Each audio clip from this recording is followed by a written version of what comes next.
तो हेलो दोस्त, आपका स्वागत है हमारी इस नई वीडियो में। तो आज का यह वीडियो बहुत ही ज़्यादा इंपॉर्टेंट होने वाला है अगर आप लोग क्लास 10th में उपस्थित है तो, क्योंकि आज का यह वीडियो में हम लोग क्लास 10th जो है, क्लास 10th साइंस का हम लोग साइंस का आपका केमिस्ट्री का जो चैप्टर नंबर 1 है, साइंस केमिस्ट्री का चैप्टर नंबर 1 रासायनिक अभिक्रिया एवं समीकरण को हम लोग पढ़ने जा रहे हैं। तो अगर आप लोग यह वीडियो को शुरू से अंत तक देख लेते हैं तो आपको रासायनिक अभिक्रिया एवं समीकरण चैप्टर का कोई भी डाउट आपका नहीं रहेगा, क्योंकि ये 100% गारंटी देते हैं, क्योंकि हम जो है इस काम को हम लोग एकदम अच्छा से करेंगे और पूरा बेहतरीन तरीक़ा से पढ़ाई करेंगे। तो चलिए बिना देरी के इस वीडियो को शुरू करते हैं। और शुरू करने से पहले आपसे एक रिक्वेस्ट है कि अगर आप लोग को हमारा वीडियो अच्छा लगे तो हमारे वीडियो को शुरू से अंत तक देख करके और हमारे वीडियो को लाइक एवं शेयर कर जरूर कीजिएगा। और जितने भी आपके भाई दोस्त बहन और छोटे भाई बहन हैं वो अगर क्लास 10th में पढ़ते हैं तो उनको यह वीडियो जरूर शेयर कीजिएगा और पढ़ाइएगा, बताइएगा कि एजुकेशनल गुरु भाई प्रियांशु चैनल है, इस पर आपको फ्री में जो है सब कुछ एडवाइस किया जाता है। चलिए, सबसे महत्वपूर्ण बिंदु मतलब इसके कुछ क्या क्या हम लोग पढ़ने वाले हैं इस चैप्टर में। तो सबसे पहले पढ़ेंगे कि रासायनिक अभिक्रिया होता क्या है, इसका मतलब क्या है, कैसे कैसे होता है। तो इसमें रासायनिक अभिक्रिया में दो चीज़ होता है, एगो अभिकारक तथा उत्पाद। अभिकारक होता है एगो उत्पाद होता है। इस सब हम चीज़ों को समझेंगे। आप लोग ये नहीं सोचेंगे कि ये पढ़ा दिया बस खत्म, नहीं, इसको हम लोग शुरू से अंत तक देखेंगे। आप वीडियो को लगातार देखते रहिए। रासायनिक समीकरण, उसके बाद हम लोग पढ़ेंगे रासायनिक समीकरण के बारे में कि संतुलित रासायनिक समीकरण क्या होता है और संतुलित क्या होता है। उसके बाद आपका पढ़ेंगे हम रासायनिक अभिक्रिया के प्रकार के बारे में कि संयोजन रासायनिक अभिक्रिया होता क्या है, वियोजन रासायनिक अभिक्रिया क्या होता है, विस्थापन रासायनिक अभिक्रिया क्या होता है, द्विविस्थापन रासायनिक अभिक्रिया होता क्या है, उपचयन रासायनिक अभिक्रिया क्या होता है, अपचयन रासायनिक अभिक्रिया क्या होता है, रेडक्स अभिक्रिया क्या होता है, ऊष्माक्षेपी क्या होता है, ऊष्माशोषी क्या होता है। तो इन सभी चीज़ों के बारे में हम लोग आज डिस्कस करने वाले हैं, बात करने वाले हैं क्लास 10th के केमिस्ट्री के अंदर, इस वीडियो के अंदर। तो चलिए आगे बढ़ते हैं। आगे सबसे पहला हम लोग पॉइंट पढ़ेंगे, सबसे पहला टॉपिक पढ़ेंगे रासायनिक अभिक्रिया। रासायनिक अभिक्रिया होता क्या है। तो वैसी प्रक्रिया या वह प्रक्रिया जिसमें दो या दो से अधिक पदार्थ आपस में क्रिया करके नए गुण वाले पदार्थ का निर्माण करते हैं, उसे रासायनिक अभिक्रिया कहते हैं। बहुत ही सिंपल है कि रासायनिक अभिक्रिया किसे कहते हैं जी। तो रासायनिक अभिक्रिया को किसे कहते हैं, तो वैसी प्रक्रिया जिसमें दो या दो से अधिक पदार्थ जो हैं आपस में क्रिया करके मतलब मिल करके किसी नए गुण वाले पदार्थ का जब निर्माण कर लेते हैं तो इसी को रासायनिक अभिक्रिया कहते हैं। नहीं समझ में आया, एक बार और समझाएंगे। रासायनिक अभिक्रिया किसे कहते हैं। तो वैसी प्रक्रिया जिसमें दो या दो से अधिक पदार्थ आपस में क्रिया करते हैं और क्रिया करके नए गुण धर्म वाले एगो पदार्थ का निर्माण कर देते हैं, तो इसी को रासायनिक अभिक्रिया कहा दिया जाता है। ठीक है, अब उसके बाद इसमें अभिक्रिया क्या होता है, उत्पाद क्या होता है, इसको समझिए। इस प्रक्रिया में मतलब कि रासायनिक अभिक्रिया का जो प्रक्रिया होता है, इस प्रक्रिया में जो पदार्थ आपस में क्रिया करते हैं मिलते हैं, उसी को अभिकारक कहा जाता है। और जो नया पदार्थ हमें बनता है उसी को उत्पाद कहता है। समझ गए। अभिक्रिया किसे कहते हैं, उत्पाद किसे कहते हैं। तो कहेंगे कि रासायनिक अभिक्रिया के दौरान जो पदार्थ जो हैं आपस में मिलते हैं, क्रिया करते हैं, उसी को अभिकारक कहते हैं बाबू। और जो पदार्थ नया बनता है उसी को हम लोग क्या कहते हैं, उत्पाद कहते हैं। डाउट क्लियर हो गया। अब देखिए, अब हम लोग एग्जाम्पल के माध्यम से समझते हैं। रासायनिक अभिक्रिया बराबर होता है अभिकारक प्लस में अभिकारक जो होता है, मतलब दो कोई अभिकारक मिलेगा, उसके बाद क्या करेगा, नया उत्पाद का निर्माण करेगा। जैसे उदाहरण में हाइड्रोजन और ऑक्सीजन है, और हाइड्रोजन और ऑक्सीजन क्या है, दोनों अभिकारक हैं, और ये दोनों अभिकारक मिलकर क्या बनाया, जल बनाया, और जल क्या हो गया, उत्पाद हो गया। तो हम ये गाइस करते हैं कि आपको जो है रासायनिक अभिक्रिया जो है आपको टर्म समझ में आएगा। तो चलिए आगे बढ़ते हैं। आगे आपका है रासायनिक अभिक्रिया के दौरान होने वाले परिवर्तन। मतलब रासायनिक अभिक्रिया के दौरान क्या क्या परिवर्तन होता है, इसके बारे में हम लोग पढ़ने वाले हैं कि रासायनिक अभिक्रिया जब होता है तो उसके बाद क्या क्या परिवर्तन होता है। तो कहता है कि जब कोई रासायनिक अभिक्रिया संपन्न होती है तो अभिकारक पदार्थों के गुणों में निम्नलिखित से कोई भी बदलाव होता है। मतलब निम्नलिखित में से कोई भी बदलाव होते रहता है, मतलब अनेक सारे बदलाव होते हैं। क्या क्या होते हैं देखते हैं। सबसे पहले पदार्थ की अवस्था में परिवर्तन। जब कोई रासायनिक अभिक्रिया होता है तो उस रासायनिक अभिक्रिया के दौरान पदार्थ का अवस्था जो है बदल जाता है, अवस्था में परिवर्तित हो जाता है। पदार्थ के रंग में परिवर्तन, जो पदार्थ का रंग होता है ये भी बदल जाता है। अगला है पदार्थ से गैस का उत्सर्जन। अगर रासायनिक अभिक्रिया होता है तो उसके दौरान जो है पदार्थ से जो है गैस का भी उत्सर्जन होता है। अगला है पदार्थ के ताप में परिवर्तन। रासायनिक अभिक्रिया जब होता है तो उसके दौरान जो तापमान होता है, ताप होता है, उसमें भी परिवर्तन होता है। पदार्थ से ऊष्मा का उत्सर्जन। जब रासायनिक अभिक्रिया होता है तो इसी रासायनिक अभिक्रिया के दौरान ऊष्मा का भी क्या होता है जी, उत्सर्जन होता है। अगला होता है आपका पदार्थ से जो है प्रकाश का उत्सर्जन। मतलब जब रासायनिक अभिक्रिया होता है तो उसके दौरान जो है प्रकाश का भी उत्सर्जन होता है। ठीक है, ये सारी क्रियाएं होती हैं कि रासायनिक अभिक्रिया के दौरान जो है क्या क्या परिवर्तन होता है। तो सबसे पहला देखिए जो कि आपका अवस्था में परिवर्तन, दूसरा देखिए रंग में परिवर्तन, तीसरा देखिए गैस का उत्सर्जन, तीसरा देखिए आपका ताप में परिवर्तन, आपका अगला देखिए कि प्रकाश ताप या ऊष्मा का उत्सर्जन, और अगला देखिए हम लोग प्रकाश का उत्सर्जन। ये सारी क्या होती हैं, तो रासायनिक अभिक्रिया के दौरान बदलाव होती हैं, परिवर्तन होती हैं। अगले टॉपिक पर बात करते हैं। अगला टॉपिक क्या कहता है, रासायनिक समीकरण क्या होता है। तो रासायनिक समीकरण के ऊपर बात करने वाले हैं। रासायनिक समीकरण होता क्या है, तो किसी रासायनिक अभिक्रिया में भाग लेने वाले पदार्थ, किसी रासायनिक अभिक्रिया में भाग लेने वाले पदार्थों को उनके प्रतीक अथवा सूत्रों के माध्यम से जब व्यक्त किए जाए तो जो समीकरण प्राप्त होता है उसे रासायनिक समीकरण कहते हैं। बहुत ईजी है। क्या कह रहा है, एक बार और देखिए कि रासायनिक समीकरण क्या होता है जी, तो किसी भी रासायनिक अभिक्रिया में भाग लेने वाले पदार्थ, जब कोनो रासायनिक अभिक्रिया होता है तो उस रासायनिक अभिक्रिया के दौरान जो भाग लेने वाला जो पदार्थ होता है उसको किसी प्रतीक द्वारा या किसी सूत्र के माध्यम से जब व्यक्त करते हैं या लिखते हैं, उससे जो समीकरण प्राप्त होता है उसी को रासायनिक समीकरण कह दिया जाता है। उदाहरण पे समझते हैं, मैग्नीशियम प्लस में ऑक्सीजन मिलके बनाया मैग्नीशियम ऑक्साइड। तो क्या हुआ, इसको हम मैग्नीशियम लिखे, फिर ऑक्सीजन लिखे, इसी को मैग्नीशियम ऑक्साइड लिखे तो बड़ा हो गया। तो इसी को छोटा करके क्या लिख दिए, मैग्नीशियम को Mg लिख दिए, ऑक्सीजन को O2 लिख दिए, और मैग्नीशियम ऑक्साइड बन गया MgO। तो ये सिंपल हो गया कि नहीं। तो इसी को जब हम लोग ऐसे लिखें, हिंदी में लिखे ऐसे, तो ये क्या हो गया जी, जब ऐसे लिखेंगे हिंदी में तो ये क्या हो गया, ऐसे हो गया आपका रासायनिक अभिक्रिया। और जब इसी को जब शॉर्ट फॉर्म में लिखेंगे किसी प्रतीक या चिन्ह के द्वारा तो ये हो जाएगा आपका रासायनिक समीकरण। ठीक है। अगला भी एक है, जिंक प्लस में सल्फ्यूरिक अम्ल मिला Zn प्लस में H2SO4, तो जिंक सल्फेट प्लस में हाइड्रोजन वाला ZnSO4 प्लस में H2 का क्या हो गया है, निर्माण हो गया। अगला टॉपिक पर चलते हैं। अगला टॉपिक क्या कहता है, अगला कहता है संतुलित रासायनिक समीकरण। अब देखते हैं संतुलित रासायनिक समीकरण होता क्या है, इसके बारे में समझते हैं।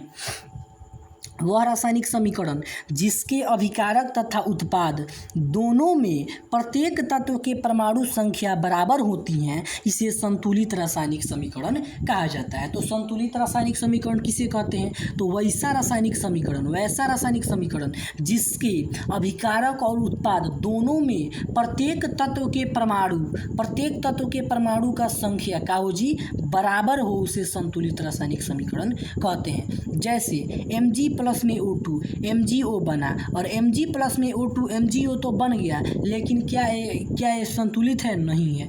जब तक इसको संतुलित करने के लिए क्या करना होगा, MgO2 है तो यहाँ पे Mg के पास 2 लगा देंगे, और यहाँ पर क्या लगा देंगे, 2 लगा देंगे। तो क्या होगा, मैग्नीशियम 2 हो गया, और यहाँ पर ऑक्सीजन भी 2 हो गया, मैग्नीशियम भी 2 हो गया, ऑक्सीजन भी 2 हो गया। तो ये क्या हो गया, संतुलित हो गया। तो संतुलित कर दिए। चलिए अगला टॉपिक पर बात करते हैं। अगला टॉपिक क्या कहता है जी, रासायनिक अभिक्रियाओं के प्रकार। रासायनिक अभिक्रिया के प्रकार।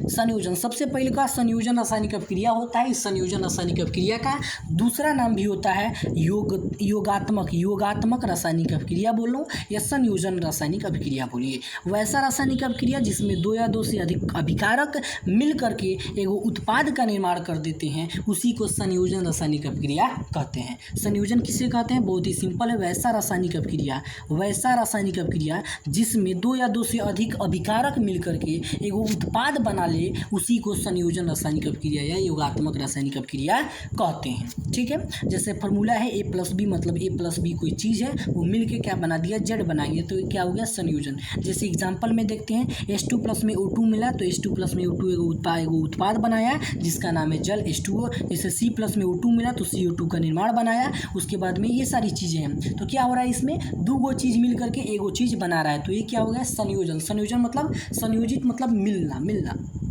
अगला टॉपिक क्या कहता है जी, वियोजन। वियोजन रासायनिक अभिक्रिया। वियोजन वह रासायनिक अभिक्रिया जिसमें एकल अभिकारक टूटकर दो या दो से अधिक उत्पाद का निर्माण करता है उसे वियोजन रासायनिक अभिक्रिया। पहले क्या देखे, दो गो मिला तो एगो बना। अब क्या हो रहा है इसमें, ये हो रहा है कि एगो अभिकारक है और वही अभिकारक जो है एगो क्या है जी अभिकारक है, और वही अभिकारक टूट करके क्या हो रहा है जी दो या दो से अधिक जो है उत्पाद का निर्माण कर ले रहा है।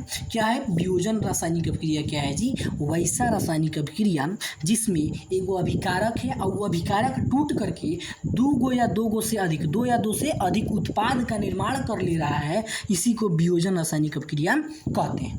फार्मूला है कि जैसे ए एगो पदार्थ है और ये पदार्थ टूट करके Y+Z एगो क्या बना लिया, एक कोई वस्तु बना लिया, पदार्थ बना लिया। जैसे एग्जांपल में CaCO3 है और ये CaCO3 टूट करके क्या हुआ CaO+ में CO2 का निर्माण कर लिया। जैसे यहाँ पर 2FeSO4 है तो ये 2FeSO4 टूट करके F2O3 SO2 और SO3 का निर्माण कर लिया। ठीक है, तो इसमें क्या हो रहा है वियोजन में एक पदार्थ है, वो पदार्थ टूट करके बिखर करके 2-3 जो है उत्पाद का निर्माण कर ले रहे हैं। ठीक है, वियोजन में।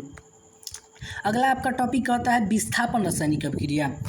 विस्थापन वह रासायनिक अभिक्रिया जिसमें कोई अधिक क्रियाशील तत्व अपने से कम क्रियाशील तत्व को उसके यौगिक से क्या कर देता है, विस्थापित या अलग कर देता है, इसी को विस्थापन रासायनिक अभिक्रिया कहते हैं। तो विस्थापन रासायनिक अभिक्रिया किसे कहते हैं जी, तो एक बार और समझिएगा, वैसा रासायनिक अभिक्रिया जिसमें कोनो अधिक क्रियाशील तत्व होता है, वो क्या करता है अपना से कम क्रियाशील जो तत्व होता है उसको क्या करता है उस यौगिक से क्या कर देता है, विस्थापित कर देता है, मतलब अलग कर देता है, और एगो नया क्या करता है नया पदार्थ का निर्माण कर लेता है, उसी को विस्थापन। मतलब इसमें क्या हो रहा है कि जो अधिक शक्तिशाली है उसको क्या कर ले रहा है, साथ ले रहा है, और जो कम शक्तिशाली है उसको छोड़ दे रहा है, अलग कर दे रहा है। तो यही है विस्थापन, जिसमें क्या होगा कि कोई अधिक क्रियाशील तत्व होगा वो अपने से क्या करेगा जी, अपने से कम क्रियाशील तत्व को यौगिक से क्या करेगा, अलग कर देगा, नया चीज़ का निर्माण कर लेगा, उसे विस्थापन रासायनिक अभिक्रिया कहते हैं। एग्जाम्पल है CuSO4+ में Fe है, तो CuSO4+ में Fe है तो क्या हुआ, Cu है तो ये कम क्रियाशील है तो इसको अलग कर दिया, FeSO4 का निर्माण कर लिया और Cu का छोड़ दिया अलग। तो इसमें क्या हुआ, CuSO4 और Fe मिल करके क्या बनाया, FeSO4 बनाया प्लस में Cu बनाया। तो ये आपका है। अगला है द्विविस्थापन अभिक्रिया। द्विविस्थापन वह रासायनिक अभिक्रिया जिसमें अभिकारकों के बीच आयनों का आदान प्रदान होता है। वैसा रासायनिक अभिक्रिया जिसमें अभिकारकों के बीच आयनों का आदान प्रदान होता है उसे द्विविस्थापन। वैसा रासायनिक अभिक्रिया जिसमें अभिकारकों के बीच आयनों का आदान प्रदान होता है उसे द्विविस्थापन कहते हैं। यह एक इसका और भी एक परिभाषा हो सकता है कि वैसा रासायनिक अभिक्रिया जिसमें दो बार विस्थापन की क्रिया हो रही है उसे द्विविस्थापन कहा जाता है। क्योंकि देखिए विस्थापन में क्या हो रहा है, एक बार अलग हुआ CuSO4+ में Fe तो FeSO4+ में Cu बना। यहाँ पर क्या होगा, Na2SO4+ में BaCl2 बना, BaCl2 है तो इसमें क्या हुआ, Na2 और Na2 प्लस में Cl2 मिल करके NaCl बना लिया, और SO4+ में Ba मिल करके क्या बना लिया, BaSO4 बना लिया। तो इसमें क्या हुआ जी, दो बार विस्थापन की क्रिया हुआ। जैसे Na2SO4 है और ये Na2SO4 क्या हुआ जी, Na2SO4 प्लस में BaCl2 मिल करके क्या किया, BaSO4+ में NaCl का निर्माण कर लिया। ये हो गया द्विविस्थापन। अगला आपका टॉपिक है उपचयन अभिक्रिया। उपचयन रासायनिक अभिक्रिया क्या है जी, तो वह रासायनिक अभिक्रिया जिसमें ऑक्सीजन की वृद्धि या हाइड्रोजन का ह्रास होता है उपचयन रासायनिक अभिक्रिया कहलाता है। कहता है या ऑक्सीकरण, उपचयन को ऑक्सीकरण भी कहा जाता है। तो एकदम सिंपल तरीका से समझिएगा, उपचयन रासायनिक अभिक्रिया किसे कहते हैं, वैसा रासायनिक अभिक्रिया जिसमें ऑक्सीजन का योग हो या ऑक्सीजन का वृद्धि हो, बाकी हाइड्रोजन का क्या हो जी, वियोग हो मतलब ह्रास हो, उसी को क्या कहा जाता है, उपचयन रासायनिक अभिक्रिया अपक्रिया, और उपचयन रासायनिक अपक्रिया को ऑक्सीकरण रासायनिक अपक्रिया के नाम से भी जाना जाता है उपचयन को। जैसे 2Cu प्लस में O2 मिलकर क्या किया, 2CuO का निर्माण कर लिया, ठीक है। Mg प्लस में O2 मिलकर के MgO का निर्माण कर लिया। अगला टॉपिक है उपचयन। अपचयन, अपचयन क्या होता है, तो वैसा रासायनिक अपक्रिया जिसमें ऑक्सीजन का कमी हो प्लस में हाइड्रोजन के क्या हो जी वृद्धि हो, उसे क्या कहा जाता है, अपचयन रासायनिक अपक्रिया कहा जाता है, अपचयन रासायनिक अपक्रिया। तो अपचयन मतलब वैसा रासायनिक अपक्रिया जिसमें ऑक्सीजन का ह्रास हो परंतु हाइड्रोजन का योग हो या वृद्धि हो, उसे अपचयन कहा जाता है। प्लस में इसका एग्जाम्पल है ZnO प्लस में CO मिलकर के Zn प्लस में CO का निर्माण कर लिया। अगला टॉपिक की ओर बढ़ते हैं। अगला टॉपिक क्या कहता है, अगला टॉपिक आता है रेडक्स अभिक्रिया। रेडक्स वह रासायनिक अभिक्रिया जिसमें अभिक्रिया के वह रासायनिक अभिक्रिया जिसमें अभिक्रिया के दौरान एगो अभिकारक का अपचयन तथा दूसरे अभिकारक का अपचयन होता है, रेडक्स अभिक्रिया कहलाता है। ये समझ में नहीं आया, दूसरा समझिए टॉपिक। दूसरा परिभाषा है वह रासायनिक अभिक्रिया जिसमें उपचयन तथा अपचयन दोनों प्रकार की रासायनिक अभिक्रिया हो, उसे रेडक्स। ये देखिए पहले वाला ये थोड़ा कुछ करके दे दिया है, उसको छोड़ दीजिए, ये वाला समझिए परिभाषा। मतलब वैसा रासायनिक अभिक्रिया जिसमें उपचयन और अपचयन दोनों क्रियाएं होती हो, वैसा रासायनिक अभिक्रिया जिससे अपचयन और उपचयन दोनों प्रकार की रासायनिक अभिक्रिया हो, उसी को रेडक्स अभिक्रिया कहा जाता है। बार बार 2000 आपका एग्जाम बोर्ड में पूछता है कि ऐसा कौन सा ऐसा रासायनिक अभिक्रिया है जो कि उपचयन और अपचयन दोनों से मिलकर के बनता है, तो उसे कहा जाता है रेडक्स क्रिया। तो इसका एग्जाम्पल है ZnO प्लस में C, ZnO प्लस में C मिलकर के Zn प्लस में CO का निर्माण कर लिया। ये क्या है, रेडक्स रासायनिक अभिक्रिया का उदाहरण है। अगला आपका टॉपिक है ऊष्माक्षेपी रासायनिक अभिक्रिया। ऊष्माक्षेपी रासायनिक अभिक्रिया वह रासायनिक अभिक्रिया जिसमें उत्पाद के निर्माण के साथ साथ ऊष्मा भी निकलती है। मतलब वैसा रासायनिक अभिक्रिया जिसमें उत्पाद तो बनता ही बनता है और उत्पाद मतलब कोई वस्तु बनता ही बनता है, उत्पाद कोनो बनता ही बनता है, उसके साथ साथ ही ऊष्मा भी निकलता है। उसके साथ क्या है जी, ऊष्मा का भी निकलता है, उसी को कहा जाता है ऊष्माक्षेपी रासायनिक अभिक्रिया। जैसे एग्जाम्पल में है C प्लस में O2 मिलकर के CO2 बनाया और प्लस में ऊष्मा को निकाल दिया, ऊष्मा हीट कर दिया, निकाल दिया, ठीक है। अगला है ऊष्मा शोषी, वह रासायनिक अभिक्रिया जिसको संपन्न कराने के लिए ऊष्मा की आवश्यकता होती है। देखिए ऊष्माक्षेपी में क्या हो रहा है, उत्पाद बन रहा है और ऊष्मा भी निकल रही है, लेकिन ऊष्मा शोषी में कोई उत्पाद को बनाने के लिए रासायनिक अभिक्रिया कराने के लिए जो है आपका क्या होता है, ऊष्मा की आवश्यकता पड़ती है, मतलब ऊष्मा की जरूरत पड़ती है। जैसे N2 प्लस में O2 प्लस में ऊष्मा को दिए तब बना 2NO, मतलब N2 प्लस में O2 प्लस में ऊष्मा दिए हीट करिए तब 2NO का निर्माण हुआ, ऊष्मा शोषी अभिक्रिया हो गया। अगला आपका टॉपिक है संक्षारण किसे कहा जाता है। संक्षारण तो वह प्रक्रिया जिसमें कोई धातु की सतह जल, नमी तथा वायु के संपर्क में आकर के धीरे धीरे क्षय होने लगता है, नष्ट होने लगता है, उसे संक्षारण। संक्षारण मतलब समझिए लोहा में जंग लगना। संक्षारण मतलब कोनो चीज़ खराब हो जाना, मतलब कोनो चीज़ है, कोनो भी वस्तु है, उसको घाम में या उसको वायु के संपर्क में या उसको जल में या नमी में उसको रख देंगे तो क्या होगा, उस संपर्क में आकर के धीरे धीरे वो नष्ट होने लगा, खराब होने लगा, इसी को संक्षारण कहते हैं। जैसे लोहे की वस्तुओं पर जंग लगना, तांबे के ऊपर में हरी परत का चढ़ जाना, चांदी के ऊपर काली परत चढ़ जाना, ये सारे हैं संक्षारण के बचाव के उपाय। तो संक्षारण के बचाव करने के लिए क्या क्या उपाय है, यसद लेपन है, पेंट करना है, तेल या ग्रीस लगाना, यही ना काम करना है जी, संक्षारण को बचाना है। अगर मान लीजिए कोई वस्तु है उसको संक्षारित करने से बचाना है, इसके लिए हमें क्या करना होगा, सबसे पहले यसद लेपन करना होगा, पेंट लगा देना होगा, तेल या ग्रीस लगा दीजिए। यसद लेपन होता क्या, इसको समझिए, यसद लेपन क्या होता है।